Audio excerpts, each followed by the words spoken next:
Salut tout le monde, c'est Ulysse de VIP pour une nouvelle vidéo. Donc aujourd'hui je vais vous faire un tutoriel sur comment bien utiliser OneNote 2013, donc un nouveau logiciel de la suite Microsoft Office 2013.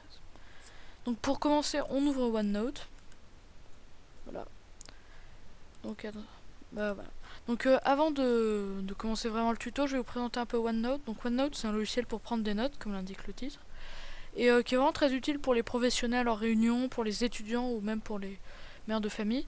C'est un logiciel qui permet de prendre des notes et qui est très très bien organisé. Honnêtement, je vous promets, c'est vraiment excellent comme logiciel.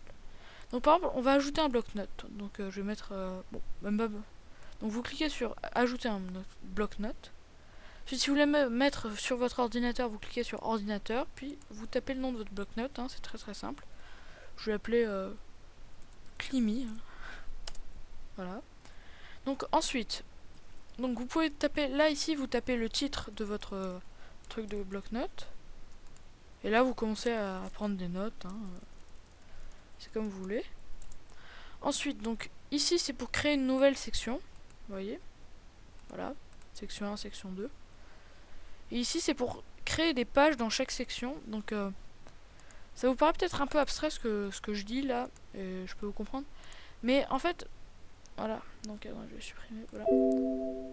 Ouais. Mais vous allez comprendre en regardant ça. Donc vous voyez là j'ai créé une note qui s'appelle cours fac, vous voyez. Donc là vous voyez les sections en fait c'est les matières, donc par exemple l'histoire géo, économie, sciences politiques, français. Vous voyez. Et dans ce bloc-notes, les pages en fait ce sont des chapitres. Donc par exemple là j'ai mis la Seconde Guerre mondiale, la guerre froide et la guerre d'Israël. Donc vous voyez c'est très très bien pour organiser ces notes, puisque honnêtement je trouve vraiment ça très très bien fait. En plus c'est extrêmement simple d'accès, donc bon. Donc je pense que c'est à peu près tout pour l'interface du début. Donc maintenant on va voir plus en détail les onglets et le ruban. Donc dans le menu accueil vous avez toutes les options de base, donc par exemple coller, reproduire la mise en forme, copier, couper, changer la police, changer la taille de la police, mettre en gras, en italique, en souligné, rayer, mettre un indice, changer la coloration des lettres, voilà, gommer, supprimer, etc. Donc ensuite vous avez des styles de titres, donc moi ça m'intéresse pas beaucoup pour le moment, mais bon ça peut vous intéresser. Et là vous avez le truc très important, c'est là les indicateurs. Donc déjà je vais vous montrer sur le bloc-notes course au marché comment ça marche. Donc par exemple je vais créer une nouvelle note qui s'appellera, attendez, voilà. Je vais créer une nouvelle note, voilà, qui s'appelait par exemple acheter du produit vaisselle. Produit vaisselle. Donc vous voyez, là les indicateurs, par exemple, déjà vous avez l'indicateur à faire. Donc là c'est pour cocher si vous l'avez fait ou pas. Et après vous avez différents indicateurs pour savoir si vous voulez mettre en important, en question, en surlignage, en contact. Et puis après, enfin ça dépend des thèmes et des choses que vous voulez faire. Donc moi je vais le laisser en décoché pour le moment. Voilà. Donc ensuite, là rechercher les indicateurs c'est pour afficher toutes les notes avec les balises. Et envoyer la page par courrier électronique, c'est envoyer votre note par email. Donc insertion. Donc là vous pouvez insérer un espace entre différentes notes. Voilà. Ensuite un tableau. Classique. Hein. Une impression de fichier, un fichier joint, une feuille de calcul Excel, une capture d'écran. Donc ça j'ai trouvé ça pas mal, c'est que vous voyez vous n'avez pas besoin d'un logiciel, vous avez juste besoin de OneNote. Et vous voyez je clique sur capture d'écran. Voilà, ça charge. Et là je peux capturer mon écran. Voilà.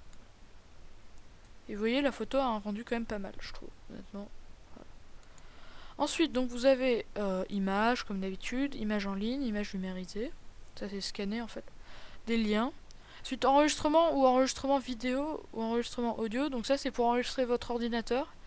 Mais là, pour le coup, la qualité est vraiment pas très bonne. Je vous conseille plutôt Camtasia, honnêtement, pour les enregistrements audio et vidéo. Et voilà. Donc ensuite, dessiner. Donc ça, c'est pour dessiner, par exemple, là, vous voyez, la gomme, la sélection de l'assaut, vous voyez, c'est pour voilà.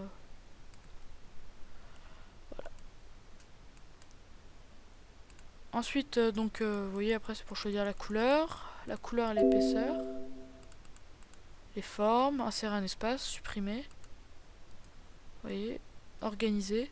Ah voilà, donc ça c'est entrée manuscrite en données mathématiques. Donc ça, si vous avez par exemple des cours de maths, et vous voyez, il y a plein de choses qu'on va faire par exemple avec un clavier tout simple, par exemple les carrés, vous voyez. Donc là, par exemple, je vais faire x au carré. Donc vous voyez, vous faites comme ça, il faut à peu près dessiner correctement, parce que vous voyez, il y a des petits problèmes parfois. Donc, vous faites comme ça, x